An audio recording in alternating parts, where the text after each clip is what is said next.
নমস্কার বন্ধুরা, ভদ্রসহ study centre চ্যানেলে তোমাদের স্বাগতম। রেলের গ্রুপ ডি নিয়োগ 2025-এর আবার একটি নতুন সমস্যা ক্রিয়েট হয়েছে, যেখানে আরআরবি গ্রুপ ডির জন্য একটা ব্যাড নিউজ। কারণ দেখো, ফুল নোটিফিকেশন রিলিজ হয়েছিল আজকেই অফিসিয়াল ওয়েবসাইটে, তোমাদের কিন্তু ফুল নোটিফিকেশন রিলিজ হয়েছিল এবং এর জন্য তোমাদের লং ভিডিও আমি দিয়েও দিয়েছি। কিন্তু হঠাৎ সেইটা ওয়েবসাইট থেকে সরিয়ে নেওয়া হলো। কেন সরিয়ে নেওয়া হলো তার কারণটা আমরা এই ভিডিওর মাধ্যমে জানার চেষ্টা করব। এবং এর যে কারণ, সেটা কি আইটিআই ক্যান্ডিডেটরা কোর্ট কেস করতে চলেছে? কারণ আমরা অনেকেই জানি 2019-এর পর থেকে, 2018-19-এর পর থেকে কিন্তু বারবার কিন্তু রেল জানিয়ে দিয়েছিল যে আইটিআই ক্যান্ডিডেট যারা আছে তারাই কিন্তু যেসব মেকানিক্যাল, ইলেকট্রিক্যাল এইসব যে ডিপার্টমেন্টগুলো আছে সেখানে কিন্তু তারাই শুধুমাত্র আবেদন করতে পারবে। কিন্তু এবারে সেটা পরিবর্তন করে আবার পুনরায় সেই 10th পাস যোগ্যতাকেই কিন্তু বহাল করা হলো। সেটার জন্য কি আইটিআই ক্যান্ডিডেটরা কোর্ট কেস করেছে? তার জন্য কি নোটিফিকেশনটাকে সরিয়ে নেওয়া হলো? তো এগুলো কারণ আমরা জানার চেষ্টা করব এই ভিডিওর মাধ্যমে। তো চলো ভিডিওটা শুরু করছি। তো দেখো, এখানে তোমাদের আমি আগে প্রথমে অফিসিয়াল ওয়েবসাইটে চলে যাচ্ছি। অফিসিয়াল ওয়েবসাইটে গেলে তোমাদের ব্যাপারটা বোঝা যাবে।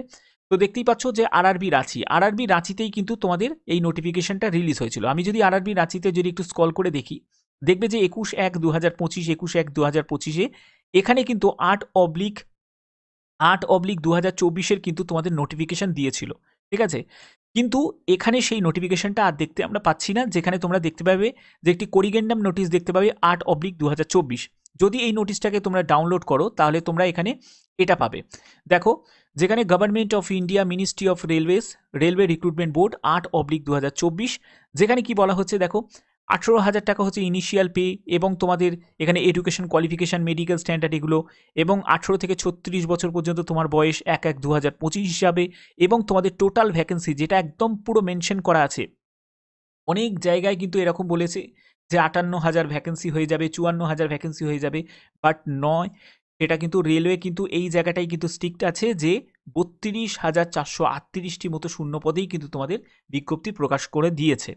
তো এবার ব্যাপার হচ্ছে আইটিআই নিয়ে কিন্তু একটা বড় সমস্যা, যে এবারে আইটিআইটাকেই কি আবার নতুন করে আবার সংযোজন করবে 10th পাস যোগ্যতাকে সরিয়ে দিয়ে? তো দেখো, প্রথম কথা, একবার নোটিশ কিন্তু জারি হয়ে গেছে, তো সেক্ষেত্রে কিন্তু সম্ভাবনাটা কিন্তু খুবই কম। যেহেতু আইটিআই যোগ্যতাকে যারা প্রার্থী তারাও অ্যাপ্লাই করতে পারবে, যারা মাধ্যমিক যোগ্যতার প্রার্থী তারাও অ্যাপ্লাই করতে পারবে, আবার যাদের অ্যাপ্রেন্টিসশিপ সার্টিফিকেট করা আছে তারাও অ্যাপ্লাই করতে পারবে। এবার যদি আইটিআই যারা প্রার্থী আছে তারা যদি কোর্ট কেস করে, তাহলে হয়তো পুরো এই যে সিস্টেমটা, এটার মধ্যেই কিন্তু পুরো অনেকটা কিন্তু পরিবর্তন হয়ে যাবে এবং অনেক ডিলে প্রসেস হয়ে যাবে। তো সেক্ষেত্রে এই বোকামিটা না করাই বেটার। প্রত্যেকের যোগ্যতা অনুযায়ী কম্পিটিশনে নামুক, প্রত্যেকের যোগ্যতা অনুযায়ী কিন্তু সেই চাকরিটা কিন্তু সে পাবে। ঠিক আছে? এবার যারা আইটিআই করেছে তারাই যে গ্রুপ ডি চাকরিটা তারা পেয়ে যাবে, এটাও কিন্তু কোনো কনফার্ম নয়। তার জন্য প্রত্যেককে প্রস্তুতি নিতে হবে, কারণ এখন কম্পিটিশন সব জায়গায়, যে কোনো ফিল্ডে হোক না কেন, কম্পিটিশন এখন সব জায়গায় কিন্তু টাফ আছে। ঠিক আছে? এটা কিন্তু ঠিকই যে মাধ্যমিকের যারা ক্যান্ডিডেট তাদের সংখ্যা অনেক বেশি, আইটিআই এর সংখ্যা কিন্তু খুবই লিমিটেড। আমি এটা বুঝতে পারছি। তো যাই হোক, পরবর্তী সময় যা হবে সেটা নিশ্চয়ই বোঝা যাবে। আমরা যদি পরবর্তী যদি দেখি, যে দেখো এখানে government of India, ministry of railways, এই যে ফুল নোটিফিকেশনটা যেটা কিন্তু তোমাদের রিলিজ হয়েছিল, যার জন্য ফুল ভিডিও আমি দিয়েছি, এবং সেখানে কি কি তোমাদের ক্রাইটেরিয়া ফুলফিল করতে হবে, কোন মেডিকেল স্ট্যান্ডার্ডে ক্যান্ডিডেটরা এখানে আবেদন করতে পারবে, সিলেবাস কি, প্রত্যেকটি ইনফরমেশন তোমাদের কাছে তুলে ধরেছি। এরকমই কিন্তু আবার তোমরা যে পরবর্তী আমি যখন ডিটেলস আরও নোটিফিকেশনটা যদি আসে, তাহলে অবশ্যই কিন্তু সেটার ব্যাপারে তোমাদের তুলে ধরবো। এখন কিছু হয়তো সংশোধন করতে চলেছে বা কিছু হয়তো করবে, সেরকম একটা চিন্তাভাবনা মধ্যে হতে পারে, বা এটাও হতে পারে যে পরপর অনেকগুলো ওয়েবসাইটে যেহেতু এখনো পর্যন্ত রিলিজ করেনি, মানে দেয়নি যেহেতু, সেক্ষেত্রে এটা হয়তো একটু তারা হোল্ড করে গেছে। কিছু একটা হয়তো টেকনিক্যাল কোনো রকম সমস্যার জন্য এটা কিন্তু হতে পারে। কারণ আমরা যদি অন্য ওয়েবসাইটে যদি চেক করি, মানে আমি এই জায়গাটা থেকে সরে যাচ্ছি, যে আরআরবি রাঁচি থেকে সরে গিয়ে আমি আরআরবি কলকাতাটা দেখি। আরআরবি কলকাতায় যদি আমি দেখি কলকাতাতে আছে নাকি। কলকাতাতে দেখো, এখানে 8/2024, আমি যদি ক্লিক হেয়ার অপশানে যদি ক্লিক করি, এখানে কিন্তু আমরা জায়গা দেখতে পাচ্ছি যে এমপ্লয়মেন্ট নোটিশ, দেখো জায়গাগুলো ফাঁকা দেওয়া আছে, মানে এর কিন্তু একটা প্রসেস কিন্তু চলছে। অর্থাৎ এই যে সরিয়ে দেওয়াটা, এই যে নোটিফিকেশনটা সরিয়ে দেওয়াটা, এতে ভয় পাওয়ার কিছু হয়নি। মাধ্যমিক, উচ্চ মাধ্যমিক, আইটিআই, অ্যাপ্রেন্টিস প্রত্যেকেই আবেদন করতে পারবে। এই ব্যাপারে কোনো সন্দেহ কিন্তু নেই। মানে যারা আইটিআই, যারা অনেকেই হয়তো তোমরা অনেকেই আমাকে মেল করছো যে স্যার আবার কি সেই আইটিআইকে কি পুনর্বহাল করা হবে? তাহলে কি মাধ্যমিকের যারা ক্যান্ডিডেট তারা কি আবেদন করতে পারবে না? একদমই পারবে, মাধ্যমিকের ক্যান্ডিডেটরা সবকটা পোস্টেই আবেদন করতে পারবে। এই ব্যাপারে কোনো প্রবলেম নেই। এদের কিছু একটা টেকনিক্যাল কোনো সমস্যা হয়েছে যে সবকটা ওয়েবসাইটে দিয়ে উঠতে পারিনি বলে শুধু একটা ওয়েবসাইটে দিয়েছে আরআরবি রাঁচিতে, তার জন্যই হয়তো সেটাকে আবার সরিয়ে দিল। আবার নতুন করে হয়তো তোমরা দেখবে যে ৩ থেকে ৪ ঘন্টার মধ্যেই ভোরবেলায় তোমরা দেখে নেবে যে সবকটা ওয়েবসাইটে দিয়ে দিয়েছে। ঠিক আছে? এই ব্যাপারে কোনো সমস্যা তোমাদের হবে না। কালকে দিতেই তো হবেই। কালকে এমনিতেই তো ২২ তারিখ, ২৩ তারিখ থেকে আবেদন শুরু।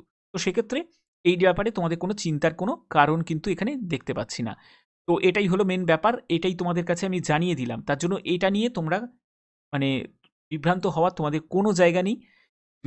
যে আর কোর্ট কেস সম্ভবত করবে না। কেন করবে না? কারণ যারা আইটিআই যারা ক্যান্ডিডেট তারাও জানে যে একটা কোর্ট কেসের মধ্যে কিন্তু পড়ে গেলে সেই যে রিক্রুটমেন্ট যে ৩২,০০০ হচ্ছিল সেটাও কিন্তু গিয়ে থমকে যাবে এবং সেই প্রসেস তোমাদের মিথ্যে তাহলে এটাও কিন্তু ২০২৫-এর আর সম্ভাবনা থাকবে না, ওটা ২০২৬-এ চলে যাবে আর এটাই রেল করবে।